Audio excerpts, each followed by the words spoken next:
চলো আজকে তোমাদের এক ঝলকে ব্যানার্জি বাড়ির কালী পুজোর পুরো ডিটেলসটা দেখিয়ে দিই। তো দেখতেই পাচ্ছ আমরা যাচ্ছি আপাতত বাড়াইতলা। সবাই সাদা লাল শাড়িটাই আপাতত বাড়াইতলাতে পরা হয়, এটা সবারই অ্যাকচুয়ালি প্ল্যান থাকে। তো দেখতেই পাচ্ছ এটা হচ্ছে আমাদের বাড়াই মা, যেখানে আমাদের পুজো দিয়ে আমাদের দিনটা শুরু করা হয়। কালী পুজোর প্রথম সূচনাই হচ্ছে বাড়াইতলাতে পুজো। তো দেখো আমরা এখানে পুজো দিয়ে মা ফিরছে, এটা আমার মা, পিছনে আমার রাঙা মা। তো দেখো এখানে তন্ময় গাড়ি নিয়ে রেডি হয়ে বসে আছে, কারণ অসম্ভব গরম ছিল। যাই হোক, তো দেখতে পাচ্ছি এটা হচ্ছে আমাদের বাড়ির কালী মা এবং এখানে চলছে ভোগের আয়োজন। মা এখানে লুচি বানাচ্ছে, কাকলিদি ছাড়ছে, মা ভাজছে, এরকমভাবেই চলছে। আর এই সুযোগে আমি একটুখানি রেডি হয়ে নিয়েছিলাম, আমাকে কেমন লাগছে অবশ্যই জানিও শাড়িটা পরিয়ে। আর এখানে বাচ্চাগুলোদের সাথে একটুখানি বাজি ফাটানো শুরু করে দিয়েছিলাম এবং রাত্রিবেলা পুজো হতেই লোকের সমাগম শুরু হয়ে গেছিলো দেখতে। আর এখানে ডাব হাতে নিয়ে আমার দিদি, আর এখানে চলছে সমস্ত বৌদিদের খাওয়া দাওয়া, গল্প আড্ডা, যেটা আমাদের একদম মানে করতেই হয়। তো এখানে দেখো শুরু হয়ে গেছে পূজা। এখানে আমাদের সোটে কাকা করছে পুজো।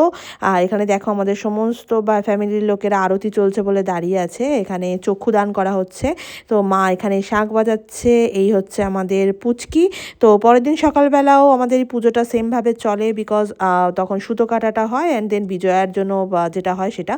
আর তারপরে আমাদের প্রচুর লোক খায় ওদিনকে, প্রায় 250-300 জন লোক খাওয়া দাওয়া হয়।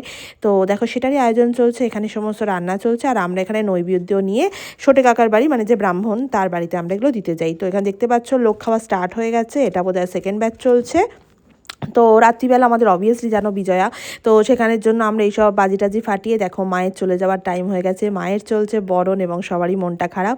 তারপরে শুরু হয়েছে আমাদের ফুল ফ্যামিলির ডান্স, যেটা দেখতে পাচ্ছ এটা আমাদের পুরো ফ্যামিলি, ব্যানার্জি ফ্যামিলি বিশাল বড়, তার সাথে আমাদের এরকম ডান্স তো চলতেই থাকে। মানে এটাকে ইগনোর করতে হবে, বুঝতেই পারছো আমরা বড় ডান্সার তো নই, বাট ট্রাই করি, এটা আমাদের ওই দিন আমাদের নাচের জন্য স্পেশাল থাকে। তো যাই হোক, দেখে নাও মা চলে যাচ্ছে আমাদের ছেড়ে, আবার একটা বছরের অপেক্ষা, এবং এই দিনটার জন্য আমরা পুরো ব্যানার্জি ফ্যামিলি সারা বছর ওয়েট করে চলি। তো কেমন লাগলো ব্লগটা অবশ্যই জানিও। আর কার কার আমাদেরই মতো এরকম জয়েন্ট ফ্যামিলিতে এত পুরনো, প্রায় আমাদের পুজোটা বলতে গেলে 80 বছর হতে যাচ্ছে, কাদের কাদের বাড়িতে এরকম কালী পুজো হয় অবশ্যই কমেন্টে জানিও। আর ভালো লাগলে কিন্তু একটা লাইক কমেন্ট শেয়ার চাই। আবার দেখা হবে নেক্সট ব্লগে।